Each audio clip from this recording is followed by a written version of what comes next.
morning, everybody. Welcome to your Yoga for Scoliosis class. My name is Mary Patricia Smiley, and I'm a yoga teacher who kind of specializes in yoga for scoliosis and sort of muscle imbalances, but mostly for scoliosis, mainly because I have it myself.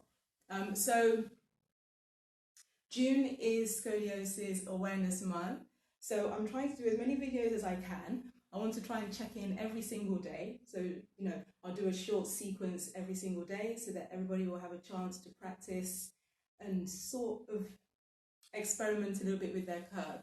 So noticing that the poses I'm going to do, I'm going to try to make them as universal as possible, okay? But make sure you already know your curvature before you come and start doing the videos. Not only that, remember, this is not supposed to replace any kind of treatment that you're doing with a health practitioner. This is just something to help you along, and also for somebody who is looking for more holistic tools rather than I'd actually say just jumping into the surgery straight away. So you can use these little exercises just to keep the body ticking along nicely. So we start to ease out pain. Okay, we start to embrace our body a little bit more. Okay, and we also just start to try to embrace life a little bit more. Remember, scoliosis is one of those things that tries to make us, tries to make us not love life, basically. So let us begin. So I was actually going to start lying down, okay, but I don't think I've got my camera angles right, so I don't want to start lying down, but I want you to maybe start the practice lying down. Then when you sort of re-watch this, because I'm hoping people will re-watch it and keep practicing as they're going along, okay, and that you can just start doing exactly what I'm going to be doing now, okay. So I'm actually going to start it sitting, right, I'm going to be sitting in the hero pose. So with the hero pose, we are going to be sitting on a couple of blocks. Some people may not be able to sit on the floor for this. Okay, some of us may be on chairs and stuff like this. Whatever it is that you need, please do take action with whatever you need. So the hero pose, okay, let me turn to the side. Hey, Danielle, my darling. It always pops in. So with the hero pose, we're sitting on the heels, okay? But for the majority of us, this isn't really going to be as accessible, all right? So I want you to stack some blocks or some books in between of the feet, okay? And I want you to sit on the blocks, okay? What we're mainly doing here is trying to find a bit of symmetry in the sit bones. So just noticing the sit bone maybe that's not really doing anything right now, like it's just sort of like, but noticing the one that's really potent and really acting. Okay, move the flesh away from the buttock so you can really feel, the real edge of the sit bone. That's it. And make yourself comfortable. So many other things that you can do here, okay? You can also move the flesh away from the calf, okay? So you can come up a little bit, move the flesh away. So you're using the thumb, okay? Just sliding that flesh away and then sitting back down, okay? That's it. So sensitive knees, okay, I want you to think about these kind of things. Also options to roll blankets, have it in between of the buttocks and the heels, these kind of things. People can ask questions and maybe we can do something where I'm showing you how to alternate what it is that you need to be doing. All right, so with this particular pose, all we're doing, all right, is just allowing the body just to come into the space, just allowing breath to move in and out through the body. We're just lengthening the spine as much as what we can, so pressing the sit bones down, okay, and just trying to keep this energy moving up the spine as much as possible. And so this will be a good pose for meditation and stuff like this, but I also want to use it as something else as well. So this is quite a nice one for me to actually start with in terms of moving into a miniature kind of sequence for you, right? So so as we're sitting here, keep grounding down, anchoring down through the sit bones. Just notice the parts of the body that are not feeling so alive. So for people who have the spinal curvature, you may have an S curve or a C curve, You want to start to bring the breath into that side that's a little dull. Okay, so the valley side. So the side that sort of dips in, doesn't have a lot of muscular congruency happening there.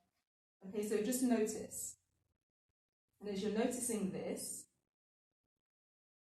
we need to start to breathe into the back of the body. So maybe you can even put your hands onto your ribs, onto the ribs like this, just holding onto your ribs. And just underneath of the breast, okay? And then wherever you have the curvature, okay, you want to take the breath more into that side as much as what you can, because that's the side that's not really doing much, all right? So you're slowly, as you're inhaling, okay, you want to feel that the breath is going into the back. As you're exhaling, that's it, you're slowly just releasing the breath. So let's do at least 5 of these. Keep inhaling nice and slow. So inhale for like a count of 5. That's where my doorbell just went. It's probably Amazon. And then exhale also for a count of 5. So inconvenient. Inhale again. And then exhale. Inhale breath. And exhale breath. So as you're breathing, you don't want the breath to struggle or strain. You just want it to move nice and easy. Nice and easy.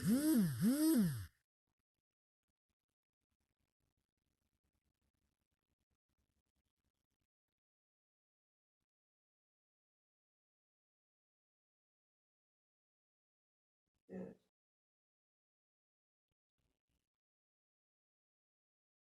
And then you can release the hands from the ribs. As it, let the hands just rest on the knees. Okay?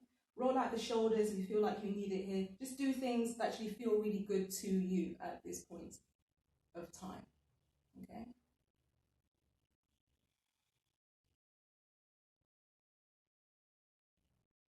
Good, good.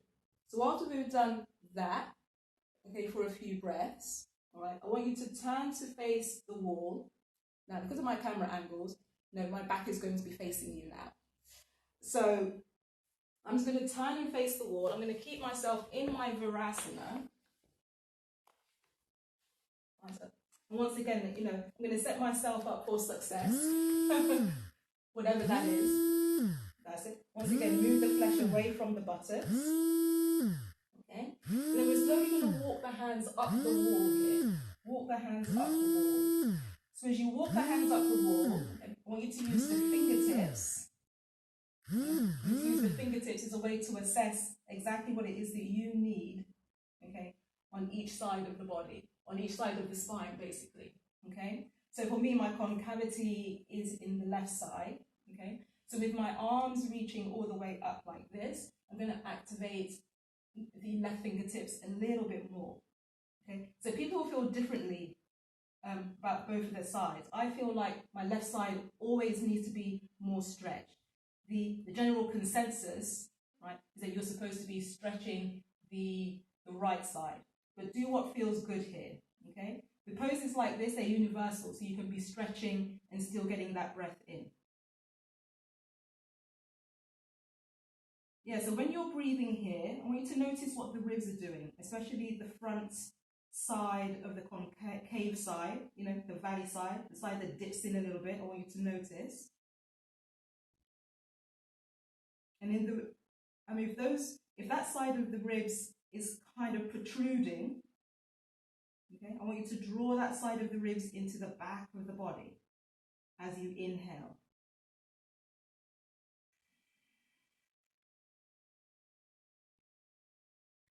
And keep that side of the ribs open as much as what you can. Okay, that's the side that really needs the attention, it needs the breath, it needs the opening.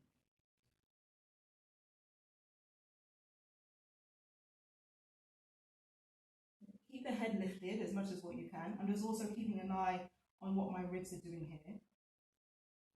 Okay, so you want to allow the breath to go into the concavity as much as what we can.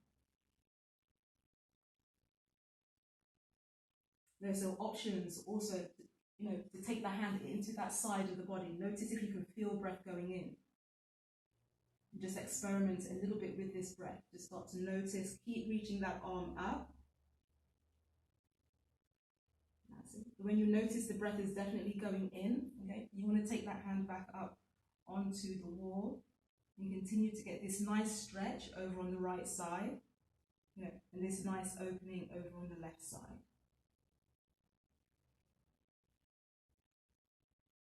And then when you're ready, you can walk the hands back down.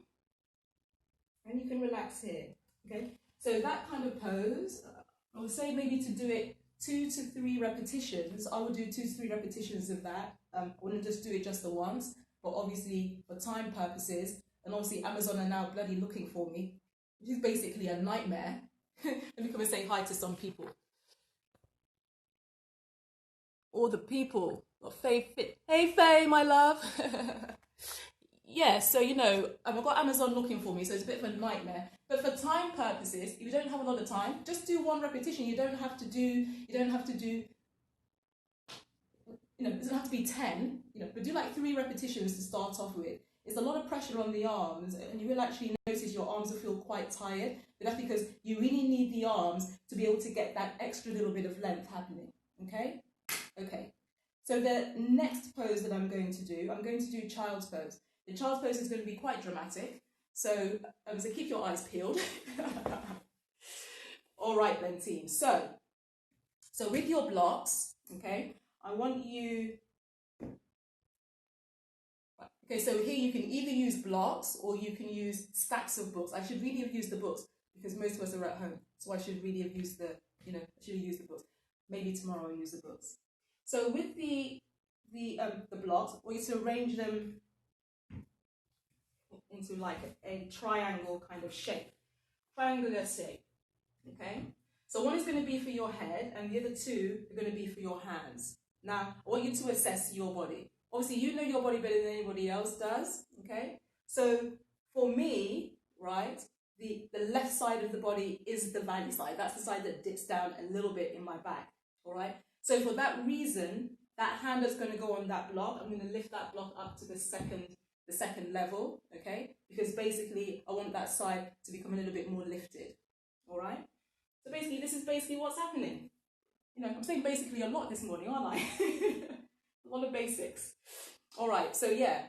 So also, another little nice little tip here, okay? To lift that side that is the concavity side sort of thing. But, for people who don't know much about scoliosis, the spine is sort of curved either, like an S shape or it's curved in a C shape, blah, blah, blah. So it's just like a little curvature to the spine that isn't the primary or secondary curves. We do have primary and secondary curves, obviously to hold load for walking, for running, all of these kind of things. But our spine is very special, okay? It does like an S curve or it does like a C curve. So we have to work a little bit harder at certain things to keep some sort of balance and symmetry. Okay, so now that I've said that, I want you to grab like a towel or a blanket, okay? And you're just going to roll the towel or the blanket. It doesn't have to be like a massive roll. I want you to do this according to how the body feels good, all right? And then you're taking it onto the lap, So this is good for people who have the curve in the lumbar spine as well. If you have the curve in the lumbar spine, okay, you really do want the roll to be on both sides of the body. If your curvature is only on the opposite side, okay, you just want the blanket there, okay? But I need both here. So I'm tucking that roll really down into the front points of my hips, okay? I'm pressing it down, then I'm going to fold forwards, okay? So the reason why I'm using this, as what I said earlier, okay, is because I want to lift that left side up. I want to lift it up. Yeah, oh yeah, that is so good. Okay, and then the forehead is going to rest on the block. The hands go forward. So remember the hand thing that I sorted out earlier, team? Remember that whole situation? Now it's really working its magic for me, all right? Mainly because now that left side feels nice and lifted, And also the right side is now getting this nice stretch. So you really want to anchor the sit bones down here, okay? Maybe if you're fused, if you have a fused spine, you may want to use chairs here. So use 2 chairs, pile up a stack of towels, stack of blankets, stack of sheets. Just make sure your spine is kept really nice and straight, okay? And then you want to reach the hands over to the back of the chair, something like that. All right, so here, okay, once again, you're bringing the awareness into what the breath is also doing here. Bring the awareness into the breath. So for me, this pose can be either a restorative pose, okay? I can just be doing it for breath awareness, or I can be using it more to get more space, okay? Meaning I can have the hands more kind of gripping the blocks and really stretching the hands forwards, really stretching the hands forwards. So you're getting elongation through the spine. Yeah. So once again, the breath awareness really becomes a thing here, team. Really becomes a thing here. When you're inhaling, I want you to notice where the breath is going. Yeah, so some of you may say, yeah, the breath is going into the belly, it's going into the chest. Yeah, but when you're scoliotic, okay, you want the in-breath to go as much as possible to the back, especially in poses like this.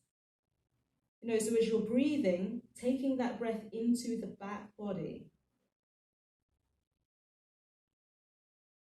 And this is very interesting for me as well, to be doing this with you. Because what I notice is anytime I breathe into the back of the body, especially in poses like this, I notice the right side. So the right side is the one that I haven't really mentioned much. That's the mountain side. That's the side where the muscle has become really strong, over strong, because it's overcompensated for the other side. Okay? So you really want to be able to bring the breath into as much of the back of the body as possible. So now I'm going to try to move my breath over to the concave side, i.e. the lower left side of my back, so around the lumbar. And when I do that, I do feel the prickles. It's a very interesting feeling, the prickles of breath that are going in there. Because basically when I'm breathing, obviously, on a day-to-day basis, I'm not breathing in a particularly special way. I'm just breathing to survive out here, honey. Okay, but when you're breathing in a scoliotic body, you need to be able to move the breath around, sort of play around with it, experiment with it. It's more about the breath awareness. And this is where the yoga really becomes, I would say, very important, actually. I mean, I'll talk about the breath on another day, okay? Because we need some good time to talk about the breath, how the breath works, how it enters, how it leaves, that whole shebang. But this one, I really like it because it can also help you to derotate the spine as well. There's a gentle derotation. So when you're working with someone, I mean, your child pose like this, it's very fantastic, okay? Because you have the feedback of the person's hand on your back.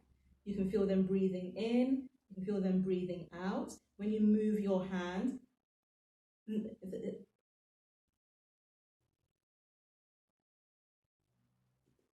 it's just this subtle thing that it sort of happens with touch. But obviously now we can't touch anyone. This is my biggest problem, everyone. Yeah, so as you're breathing, keep taking that breath into the back. Feel the back rise and fall as much as possible.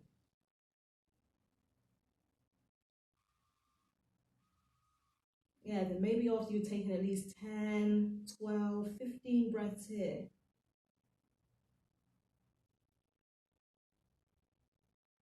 then you can slowly start to lift up. Walk the fingertips back. Whew. So some of these yoga poses, they can actually make you just feel like drunk out here. I'm telling you. Whew, wowzers. I mean, that was something, you know. Wow. I really felt that team. Definitely do that one. This is like the, you know, it's like the business class of poses. Bloody loved it. All right then, team. So I'll do one more pose for today. You know, I don't want to overwhelm, make people confused, all of the things. Not that confused is a word, but it is now. Okay, so we're going to sit against the wall. Okay, so people who have issues with their hamstrings, you know, maybe just roll up a blanket, towels, whatever it is, and you can just have this underneath of the knees. So what I can even do here, you know, I've got a dodgy left hamstring today. I don't know what's going on with this damn hamstring, but it could be the scoliosis. This is also part of it, sort of thing, do you mean? Some days it's great, and other days I'm just like, girl. Okay, so yeah. So make sure the sit bones are down on the floor as much as possible. So once again, you're moving the flesh away from the buttocks. Hey people, it's lovely to see you all signing in. Good, good, good. Yeah. And you're pressing the back against the wall. So this is a similar thing, okay, of what we did before. Similar thing, but just a different way of working into it. So obviously, you know, if you have hamstring issues here, yeah, it's highly likely the asymmetry is playing its part, especially if you have a shift of the pelvis, okay? One side of the pelvis may shift up, one may go down. It's highly likely that's also happening here, okay? So once again, let us, the buttocks, really pressing down as much as possible. Okay, let's make sure that the sit bones are really, really rooting down. You're pressing the back against the wall, okay? Fingertips, or the hands, I want you to press them down onto the mat. Roll the shoulders back and lift the chest. So here, with this kind of pose, okay, you really want to use the legs a lot more, as much as what we can. So if you don't have hamstring issues, okay, let me just move this out of the way. You know, I really love all the contraptions, or the props. I love a good prop. Thank you, Iyenga, for living. Yes, you'll roll the shoulders back and you'll lift the chest, okay? So you're pressing the legs down as much as possible. So if you realize you're that person, right, who never engages their legs in anything, you know, block in between of the legs, that will make you engage, you know. Squeeze into the block as much as possible, okay? Then you want the crown of the head going away from the sit bones. You know, this action, I think it's axial extension. Please correct me if I'm wrong. Any of the anatomists in the chat, in the groups. More lengthening up through the crown of the head. The hands are next to the body. Roll the shoulders down and back and press down into the legs. Try to allow this breath once again to keep moving through the body. Don't hold the breath anywhere. Never hold the breath anywhere. The breath needs to move, team. Breath definitely needs to move.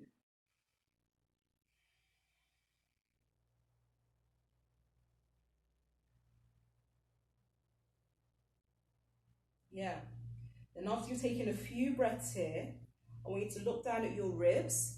I want you to notice if one side of the ribs is protruding forwards more than what the other one is. If that is the case, once again, so you need to do that sort of action. You're drawing the rib in, okay? As much as what we can. As much as, you know, I use these words a lot, as much as what we can, okay? Because it literally is as much as what you can. It really is. Yeah, so as you're inhaling, notice the rib cage flare. That's it. So observing your own body, this is basically what it's about. Is observance. And once you get the hang of the breath of that side of the body, not just moving forwards, okay, then I want you to reach the arms up against the wall. Yeah. So when you're reaching the arms up, you know, or you take the fingertips as far up as possible. Keep breathing. Notice what the ribs want to do. That rib, really, it just wants to go forwards. You know, it's almost like it's being conditioned to roll forwards, okay? But if you didn't know that you had that, that's a sign there's a gentle rotation in the spine, in the vertebra.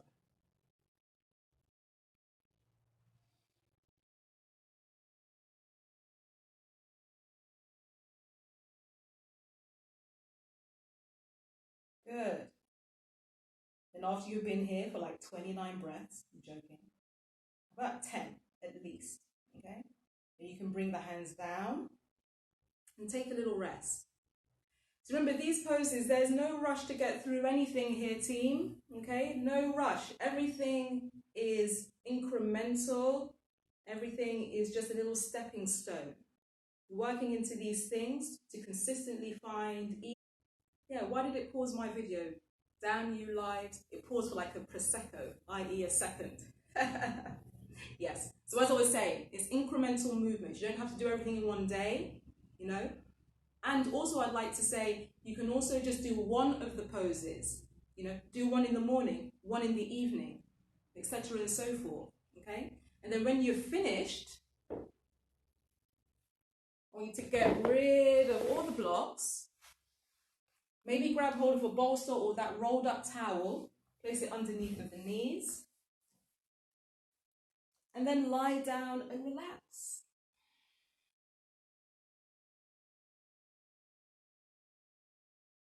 Remember, as much as what you need to be doing the work, a lot of the work also comes down to relaxation. It does come down to relaxation. Okay, I may do a class that literally just has all the relaxation poses, so you can keep it and continue to work in that way.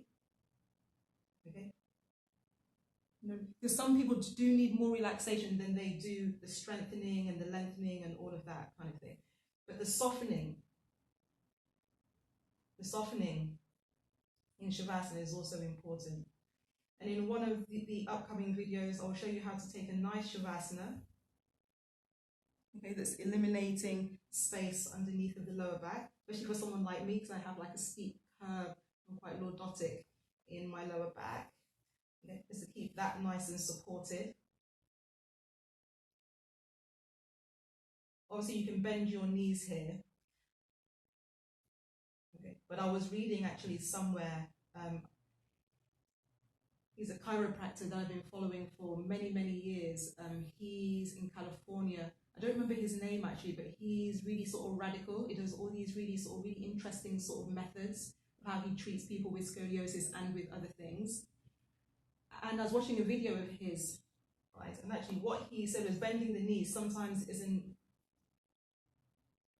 not conducive for people who may have sciatica, because what it does, it opens up the nerve shaft and it just shoots down the leg again. You know what I mean?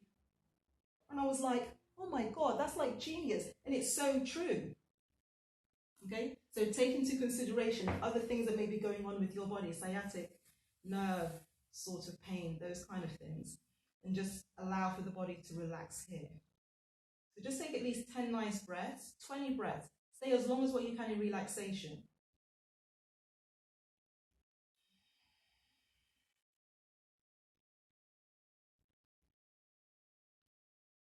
And once you felt like you've had enough relaxation,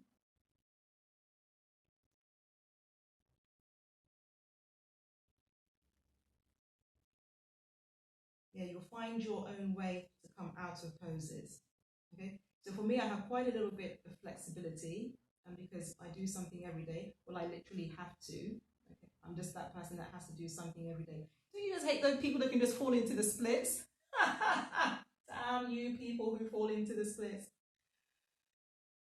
Yeah, but it is one of those things I have to do everything every day. So, you know, so you could make your way up in the way that feels good to you.